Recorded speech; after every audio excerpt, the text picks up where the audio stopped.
Hey, what's up guys? So today we are going to be talking about beating agents. Now, as you guys know, I'm very familiar with this deck. I've been playing this deck for quite some time actually. It's a pretty good deck, and it does see a lot of play in the meta. It's topped multiple times already, just because literally Earth going back to 2 really does help out the deck quite a bit. But yeah, I just want to show you guys how to beat agents, as well as how to play against them. It just really helps out because some people are just jumping back into the game and they haven't played agents before because they were kind of hit last time by the ban list. But yeah, let's go over the basics of agents. So basically in agents, the first turn play that they'll most likely go for is they're going to go for Venus, and they'll go for double or triple Shine Ball, and then they'll make a Gachi. If they don't have that, they're going to go for an Earth to search out the Venus to do the play next turn.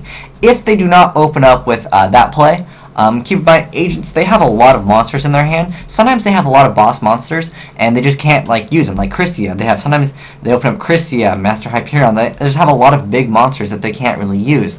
Or they'll have cards like Herald of Orange Light, where sometimes they just have a whole bunch of stuff that's too conditionals. And I've seen agents, even myself, I've lost sometimes when you open up with double, triple Hyperion, Christia, Herald of Orange Light, and your opponent is just like, oh, hi, what's up? Thunder King doesn't even care about these. So yeah, keep that in mind. Sometimes you can beat agents by just going a little bit too fast, and then they just don't have the answers immediately because they have too many strong monsters that they can't utilize at the moment. So that is one playstyle against agents. If they don't have the Venus or Earth, but agent players usually will play Trigodia. Some don't play much back row. They're relying more on the hand traps like the Herald of Orange Light. That's a very popular card right now. But yeah, let's just go into the basic breakdown of the first turn play. So like I said, if they have Venus, hands down, first turn, always summon Venus is going to be their play. Even if they have Earth in their hand, it's always going to be summon first turn Venus. But if that's it, if they don't have the Venus, they're going to go for an Earth play.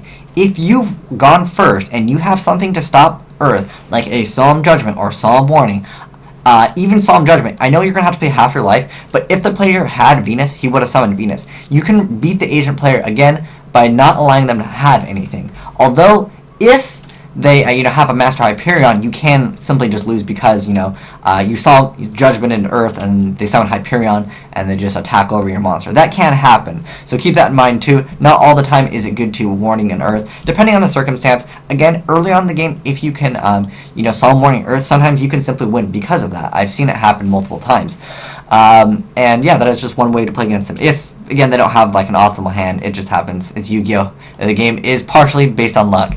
But yeah, that said, generally first turn, it's going to be first turn Venus. Now, if you have hand traps like Max C or Effect Veiler here, a lot of people will, as soon as they go Venus activate effect, players will be like, no, Effect Veiler. Now, let's talk about Effect Veiler first. Then we'll get into Max C.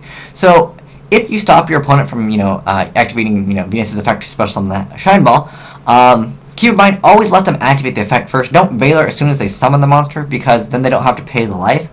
Paying is part of the cost of Venus, so even if you effect Veiler, they still have to pay that 500 life points if they activate the effect. So don't just activate effect Veiler. I've seen that happen. It's happened to me where I've summoned Venus and someone goes Veiler, and I'm like, I didn't even activate my effect. And they're like, now you can't. And I'm like, okay, I get 500 life points basically for free because they didn't make me pay. So always remember, let your opponent activate the effect of Venus, then chain your effect Veiler. But yeah, most commonly, players will just activate immediately, and I disagree with that. If let's say that the side deck right here will represent our field, so let's say that they go for Venus, they go activate effect for Shine Ball, and you go Veiler. On their field, they'll just have Venus, and they've paid 500 life points. They still have the potential to draw Shine Ball. So that is the one benefit you get from effect Veiling immediately. But I'm going to recommend you to let them go for one Shine Ball, and then they're going to go activate effect of Venus again, and then you drop Veiler, because now they're left with one Shine Ball and Venus, and that puts them in a much worse position because now they still have the potential again to draw the Shine Ball, although it's not as much. You've at least made it so they can't go for a Gachi, especially if they're only playing 2 Shine Ball. Some players just like to play 2. I know myself, I personally like 2, just because generally the third Shine Ball just kind of sits there. They'll just go for 3 Shine Ball just because they don't want to draw it, or if they have it in their hand, they're just going to wait to ditch it with Herald of Orange Light. But yeah, generally the first turn play for agent player is going to be a first turn Gachi. Where's Gachi hiding? Did he go away? Okay, let's find him again. So yeah, if generally first turn play is going to be Gachi in defense mode. with 2 attachments and a mystical shine ball, also in defense mode, because there's no point of keeping this 500 attacker unless they have honest.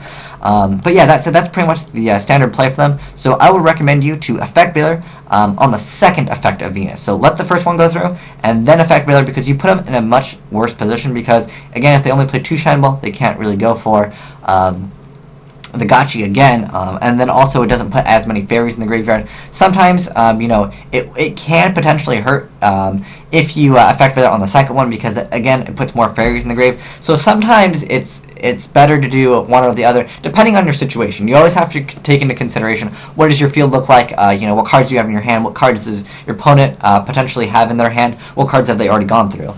So keep that in mind as well. Then let's talk about Max C when they go for the first turn Venus and Shine Ball. Now, a good player that's playing Agents, if he's playing 3 Shine Ball and you summon Venus and activate your effect, and the player goes, I'm going to Max C on your first effect, he'll be like, okay, I'll go for 1 Shine Ball in defense mode and my turn. That's what's going to happen. If you're okay with that, then yeah, I guess that's okay. But if you want to put the Agent player in a worse position to where you can potentially draw a lot more cards from that Max C, what you do is you let them go for the Venus. You say that's fine. They go for effect. You say that's fine. They go for the second effect, and you go bam, Max C now. And then you get you've already 1-for-1 Max C, so you've replenished the Max C essentially. And now they're in a position where like, well, if I don't go for a Gotchi right now, he's going to obviously kill my other Shine Ball. The next turn I'm going to have to go for it. Or depending on what you have on your side of the field or hand, maybe you can get rid of both Shine Balls, and that can be key. Or maybe you want to get rid of the Agent for whatever reason, because you're afraid of them having exceed abilities with Venus. Keep that in mind as well. So always remember, depending on your hand and stuff, again, I would say most of the time, I would say it's better to activate Maxi on the second effect of Shine Ball, because then again, if they're only playing 2 Shine Ball, they're in a pretty tough spot. Sometimes they'll just overlay anyways, and that way you can get your pluses, when they go for the Gotchi. But if you go for a Maxi play, as soon as they activate the effect of Venus once, they're most likely just going to be like, oh, it's cool, I'll just get out 1. So keep that in mind as well. Another thing to keep in mind, most Agent players now are playing Trag. I mean, I've been playing Trag forever, but it's just a good card in general. Because, first turn going for an Earth, they're going to search out a Venus, because, let's be honest, no one that's really topping is going to be playing Sanctuary in the Sky. But, if they do, they can add Hyperion, which is pretty good. But yeah, that said, most of the time it's first turn Earth, they will add a Venus, and then you attack into the Earth, they're going to be dropping a Tragodia. Now, certain decks like 6 Samurais, that hurts a lot. Like, dropping a Tragodia, there's very limited things you can do sometimes to Tragodia, because Tragodia just gets way too strong, especially if they don't set anything. There's a lot of cards in their hand. Another thing I want to mention, when Venus is first summoned, like if they don't have anything, then they summon Venus, activate Bottomless Trapple. That's pretty good against it. Another thing I wanted to mention, let's go over Thunder King right here. Let's find Thunder King. I think he should be on the, there's a lot of cards named with Thunder. But yeah, so let's say that, you have, a Thunder King, your opponent goes first turn, they go for the Gotchi play, and Venus is now at 2,000 attack, because Gotchi has 2 attachments, each attachment is 200. So that said, your Thunder King won't be able to get over it. Now, Compulse is a pretty decent card against like a first turn Agent player. You want to have Compulse as soon as possible, because drawing Compulse, later on, not so great, because like setting Hyperion, which is like one of their boss monsters, sending that back doesn't really hurt them too much, unless they just don't have the Agents in the graveyard. But yeah, let's say that you go second, you have to deal with a Gotchi and Venus. So you go summon Thunder King, set multiple back row, because if you don't, sometimes they can just Space Typhoon that one Compulse, and they'll do it on the end phase, so you can't chain it. But that said, don't activate Compulse immediately. Don't just be like, okay, I'm going to Compulse Gotchi immediately. Wait for them to declare their attack with Venus into your Thunder King, and then you chain Compulse after they declare their attack target, and you go, okay, bam, Gotchi going back to the extra deck, and now your Venus is at 1600 attack because it doesn't have the boost from Gotchi, and now your Venus will take 300 points of damage. So Compulse is a pretty good card against Agents early on in the game. But that said, keep in mind that at any point they can drop multiple Hyperions. Also, I just want to show you this OTK that Agents can do. It's really easy. I've seen a lot of Agent players not even do this, but it's a really simple thing. So I guess if you're playing Agents, here's a quick way to OTK. All you need is a tour guide, and a Venus, and a Hyperion. So, I mean, this is pretty easy to have. I mean, most players will play triple Venus, triple Hyperion, and then you have all you need is one tour guide. But generally, you obviously play two. It's just right here. I'm just kind of showing off some cards. But yeah, I mean, all you really need is these 3 cards, or if you have Earth, you can set it up for next turn, because you can search out the Venus. So what the agent player will do to OTK you is they will banish Venus from their hand. If there's no back row, they're more than likely going to be doing this. But yeah, they'll banish Venus, and they will, let's go for, I wish there was another slot that I can just throw cards in. But what they'll do is they'll banish this, so let's just, I'll just put it right here. And then they will go for the Hyperion. So the side deck right here will represent our field. So they'll go for a Hyperion by banishing a Venus. So remember, they can banish from the hand to special summon Hyperion as well. And then they can go for a Tour Guide summon. Tour Guide can now go for another Tour Guide or Sangan, overlay for a Levier. And then they can go for Venus with Levier's effect, so they'll detach whatever they want to detach. And they'll go for a Venus here, and they can go for all the Shine Balls, and they can overlay for a Gotchi, and they can use OTKU. So keep that in mind, because once they overlay for Gotchi here, let me just do some calculations over here. And oh, there's my calculator. So remember, everything will be boosted up by 400 because of Gotchi, even if you don't have the other Shine Ball. Let's see how much damage that is. So Hyperion will be boosted up, so it will be at 3100. And then, if they have, fairies in the graveyard, they can also, banish with Hyperion's effect. So you're pretty much open up to getting OTK'd pretty easy if they have the setup. So you get 3100, and then Levier will get boosted up another 400, again, by Gotchi. So that'll be at 2200. And then you get 2000 from Venus, and then you get the 900 from Gotchi.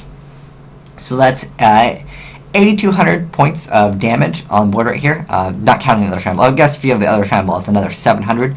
But yeah, if they only have one card in the field, Hyperion can pop it, if there is the ability to do so. Keep that in mind. So yeah, agent players can OTK you.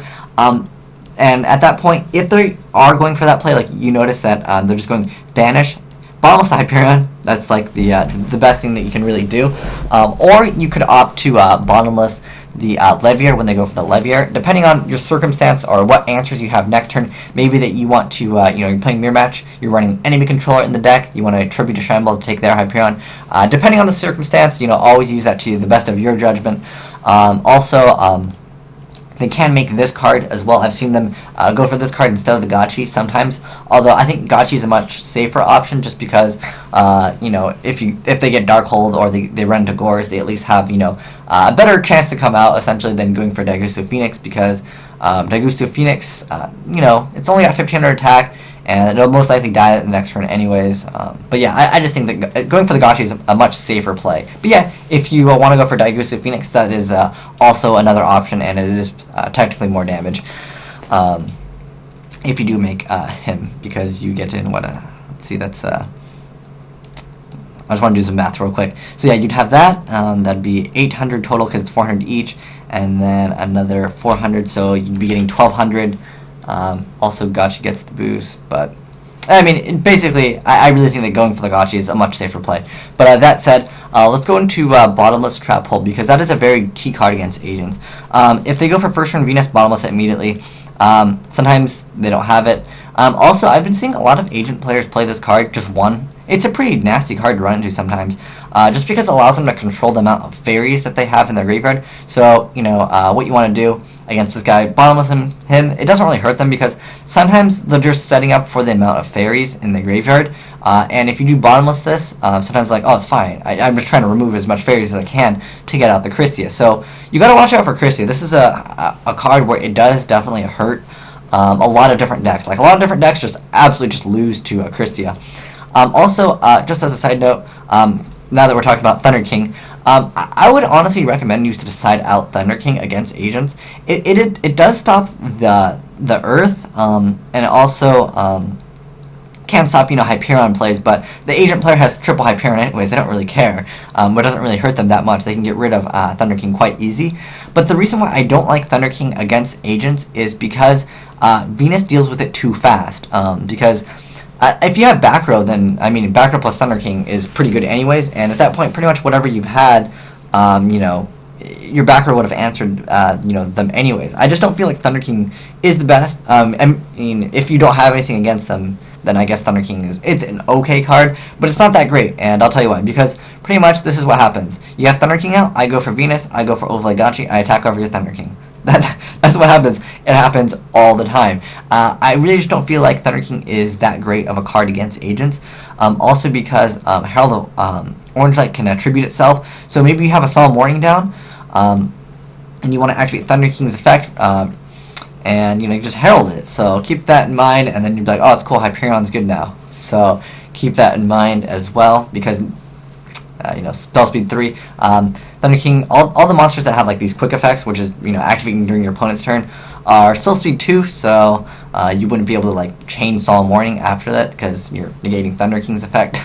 So yeah, keep that in mind. That's also an option to get rid of Thunder King. I just feel like Thunder King, it's just not that great against this deck, especially because most of them play Tragodia anyways. So yeah. So what else do we need to cover? We need to cover Christia. So a lot of times people will Herald of Orange Light and they'll discard Christia because they have a cloggy hand. And that does happen. Agents, again, like I mentioned earlier, you can beat them down sometimes when they don't have like the monsters, or if you're warning the Earth early on. If they use Herald of Orange Light and they discard Christia, activate Monster Reborn, take Christia. Unless you go for game, don't use Reborn too early, because sometimes the agent player, if they play Christia, and like you, especially if you have like a Solemn Warning or Dark Hole, if you go Dark Hole Reborn Christia, the agent player pretty much needs Dark Hole. Otherwise, I mean, pretty much their answers to their own Christia is going to be Dark Hole Honest. Other than that, there is very limited things that agents can really do as far as monsters. I mean, obviously with traps, deep prison, and all that stuff, they can obviously get rid of Christia. But as far as like the monster lineup and the monsters and spell lineup, I would say there's very few things that can deal with Christia, because Christia does shut down a lot of different decks as well. So I would recommend, depending on what deck you're playing against, always just remember Christia can come out and ruin your day, because this card's pretty good against a variety of meta decks. Let's see, if you're playing Dark World, I'll just cover everything. If you're playing windups, keep in mind Honest can prevent you from OTKing, but pretty much you can go for like a Shockmaster play and call effects and then ruin their day, because yeah, I mean, I guess if they activate Shockmasters, you gotta always be aware that Herald can be activated. So if you are going for like you're using a bunch of cards to make a play, and then it can get negated by like a Herald of Orange Light. I'm trying to think of like a Mistworm play or something where, again, you got to use multiple monsters. I just don't feel like it's that safe against agents, because again, that Herald of Orange Light, it's one of those hand traps where it doesn't only just like stop your effect, but it destroys the monster, and that's really where Herald of Orange Light really excels. But again, they have to go minus for the Herald play. Another thing to watch out for. Sorry, creeper swap. There we go. Keep in mind, if anyone summons a Mystical Shine Ball and you have a Solemn Warning down, you might actually want to Solemn Warning that, because agents like to play this card as well as Enemy Controller, and if you're in a position where you've got like a Grapha out or something, and they go summon Shine Ball, and you're like, well, I don't even care. What is he going to do with Shine Ball? Sometimes you need to Solemn Warning this, because if they go Enemy Controller, take your monster, and you're only at like 2,000-3,000 life, and they take your monster that has enough attack to game you, they can creature swap, whatever they go for, it can make a difference. So I mean, when fishy things go on, sometimes in Yu-Gi-Oh, sometimes you gotta activate your Solemn Warning. But keep in mind, sometimes if they go for like a Mystical Shine Ball and you warning, they might just be like, what? Oh, it's cool. I'll drop a Hyperion. Okay, banish the Shine Ball. You just warning. Get over it and attack you anyways. So sometimes it won't really matter. But if they summon Shine Ball, be expecting a creature swap or enemy controller. Let's see, what else is there to mention? I pretty much covered, like, this is like the basics of agents. And I've been playing the deck forever, so I pretty much know the ins and outs. Bottomless hurts it a little bit sometimes. But the thing is, with Tour Guide, it really you just get back your Venus and like it just wrecks. It happens a lot. If my Venus gets bottomless, I always Levier, get it back, and then go bam. Then I got a Levier, a Gachi, and then I got like another Shine Ball if I'm playing 3 Shine Balls sometimes. Sometimes I just throw in the other Shine Ball because I really like it with Birdman.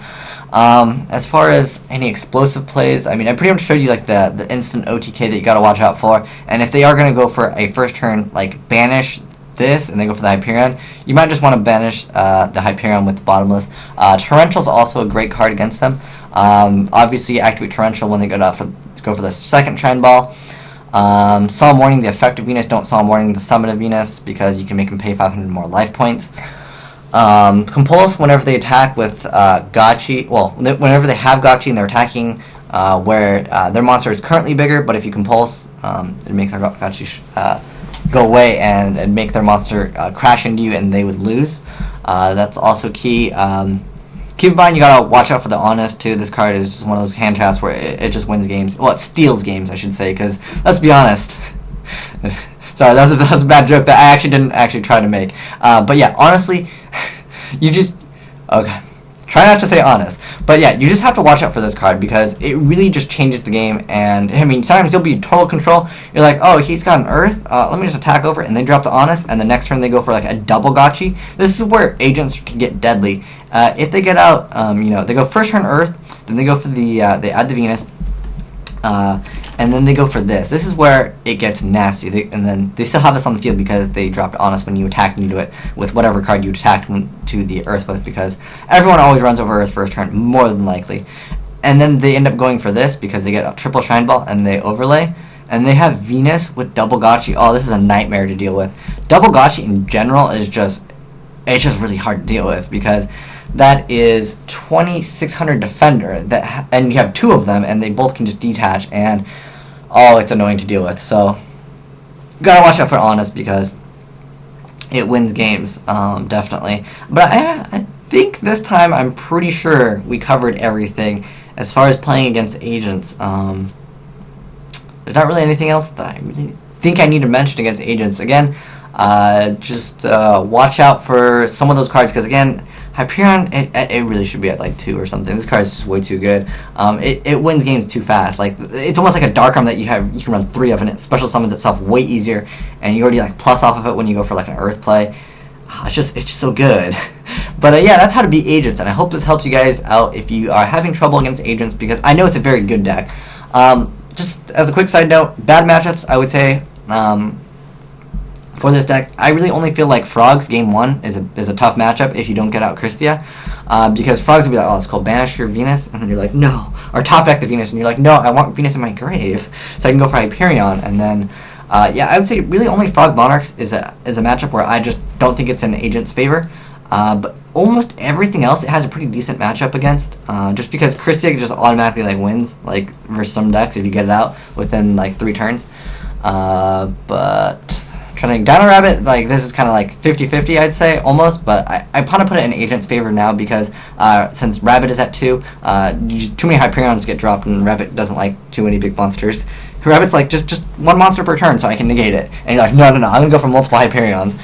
So yeah, Dino Rabbit, I would say, this has a good matchup against Dino Rabbit, okay matchup against Heroes, just because you can make it a quick, like, big monster, decent matchup against like any anti-meta.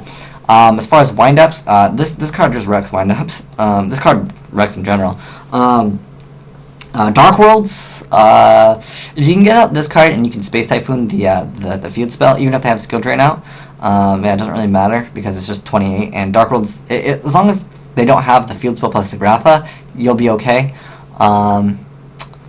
Sometimes you can negate like keep in mind you can also use this to negate Gores. That's also really good. If you can use Herald of Orange Light against Gores.